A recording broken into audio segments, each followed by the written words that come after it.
Le greenwashing, c'est mal. Un iPhone par an, un problème écologique. Troisième trimestre, moins 25% pour Apple. Ouvrez vos messageries. Apple Silicon only. Mardi 10 octobre 2023. Gilles Dounès. Fabrice Neumann. La quotidienne iWeek, épisode 475. Bonjour à tous. Quelle est votre réponse à ceux qui accusent Apple de faire du greenwashing ? Telle était l'une des questions posées à Tim Cook par le journaliste Nicolas Néran pour le compte du média Brut, connu pour ses vidéos courtes et punchy ne tournant pas autour du pot. On sait qu'Apple communique beaucoup sur les efforts réalisés pour faire baisser l'empreinte carbone de ses produits. On se rappelle notamment de l'intervention de, entre guillemets, Dame Nature pendant la dernière keynote de présentation des iPhone 15, une vidéo de plusieurs minutes qui avait été consacrée à toutes les actions vertes menées par Apple. Alors Gilles, est-ce que tu as été convaincu par la réponse du PDG d'Apple ? Pas convaincu parce que il est jamais extrêmement convaincant, il n'est pas extrêmement punchy, Tim, malgré toute l'affection qu'on lui porte. C'est l'arrière-plan, tout ce qu'Apple fait réellement dans la durée depuis des années qui est convaincant. Il y a toute cette implication sur l'énergie verte, le recyclage, la réutilisation des terres rares et puis l'aluminium par exemple. Il faut se souvenir que un appareil en aluminium ne pouvait contenir que 50% d'aluminium recyclé et Apple a tanné ses fournisseurs de manière à avoir des procédés de fabrication qui puissent obtenir 100% de métal recyclé dans l'aluminium qui est utilisé pour les iPhones, pour les appareils Apple en général. Donc il y a une véritable implication d'Apple dans les procédés de fabrication écologique et l'empreinte carbone. Toujours dans cette même interview, le journaliste demande directement à Tim Cook si nous avons vraiment besoin d'un nouvel iPhone tous les ans. Pour ma part, je me suis jamais caché que je serais effectivement partisan d'un ralentissement des sorties de nouveaux produits. J'en ai déjà parlé dans l'hebdo. Tim Cook, lui, défend la pratique annuelle d'Apple en rappelant l'existence des programmes de reprise pour faire vivre le marché de l'occasion et aussi les capacités d'Apple à démonter les iPhones invendables pour récupérer les matériaux et justement en construire de nouveaux avec. Alors même question, Gilles, est-ce qu'il t'a convaincu à ce sujet ? J'allais pas être convaincu puisque si Apple arrête de faire des iPhones tous les ans et n'en propose plus qu'un tous les 18 mois ou tous les 24 mois, les autres ne vont pas se priver de faire du crap à la chaîne et d'enchaîner les nouveaux modèles avec plus ou moins de bonheur et sans doute pas la même implication dans l'empreinte écologique de leurs produits.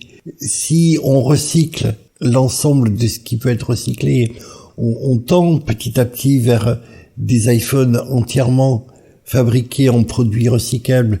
Et si en plus cette énergie qui est utilisée pour les recycler est entièrement sans empreinte carbone, il n'y a pas on est dans une économie circulaire vertueuse et il n'y a pas de raison de s'arrêter, d'autant que les nouvelles innovations qui sont apportées sont principalement sur l'efficacité énergétique. Donc qu'est-ce qu'il vaut mieux garder un vieux tromblon qui va chauffer, qui va peser une quantité énorme d'énergie consommée, ou avoir un appareil plus récent qui va être plus vertueux et qu'on va changer tous les 2 ans, tous les 3 ans, tous les 4 ans, mais même si les cycles rallongent, les nouveaux produits ont plus de chances d'être plus efficaces énergétiquement et donc plus vertueux pour l'environnement. On va rappeler effectivement que même s'il y a un nouvel iPhone qui sort tous les ans, on n'est pas obligé de nous le changer tous les ans. Selon les dernières estimations du cabinet Gartner, le marché des ordinateurs est en train de se stabiliser après plusieurs années de baisse. On voit cependant dans ces chiffres qu'Apple subit une baisse de 25% de sa croissance au troisième trimestre de 2023 comparé au même trimestre de l'année précédente. Gilles, toi qui es notre spécialiste des chiffres, éclaire-nous s'il te plaît.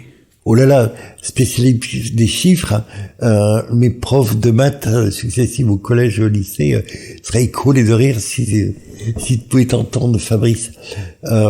plus sérieusement, là, on a des chiffres qui sont cohérents entre les deux grands cabinets, IDC et Gartner. Et ce qui est impressionnant, c'est le chiffre du ralentissement d'Apple proprement dit, qui est de l'ordre de 25%. Maintenant, il n'y a guère que HP qui tire son épingle du jeu. Tout le monde baisse et baisse de façon relativement significative. Ce qui est intéressant, c'est que les mêmes cabinets prévoient pour 2024 un rebondissement du marché et un moment Apple. Alors, est-ce qu'ils sont convaincus par le fait que on ait annoncé du M3 et donc des nouveaux modèles qui sont toujours finalement le moteur de la croissance pour les ventes d'Apple, ou est-ce que ils ont des chiffres par rapport à des attentes particulières des DSI, c'est-à-dire des responsables des achats dans les entreprises? Mais c'est là une des premières fois où on a Apple qui baisse davantage que le marché, alors que pendant des années, ça a été l'inverse. Dans le cadre du Digital Markets Act, la grande réglementation européenne qui concerne toutes les grandes entreprises de la tech, l'Europe semble vouloir maintenant s'attaquer à l'application message d'Apple. Le DMA prévoit notamment l'obligation pour toutes les applications de messagerie de devenir interopérables entre elles. En clair, de donner la capacité d'envoyer un message depuis WhatsApp vers Telegram ou encore de Signal vers e-message et ainsi de suite, vous m'avez compris. Pour échapper à cette obligation, Apple a officiellement déclaré que le nombre de ses utilisateurs était inférieur à la limite choisie par la réglementation européenne. Mais il semblerait que l'Europe ne l'entende pas de cette oreille. Selon l'agence Reuters, un questionnaire circulerait au sein de la Commission européenne et aussi parmi les concurrents d'Apple pour évaluer précisément la taille du service de messagerie d'Apple. Gilles, on sait que Apple considère depuis longtemps e-message comme un avantage important pour sa plateforme, en ne l'ouvrant pas justement à la concurrence, et cette ouverture pourrait lui porter un rude coup. Est-ce que tu crois qu'un jour on verra cette interopérabilité forcée ? Si Thierry Breton et la Commission le veulent vraiment, on l'aura. Maintenant, est-ce que ça va être au bénéfice des clients d'Apple et des utilisateurs de la plateforme?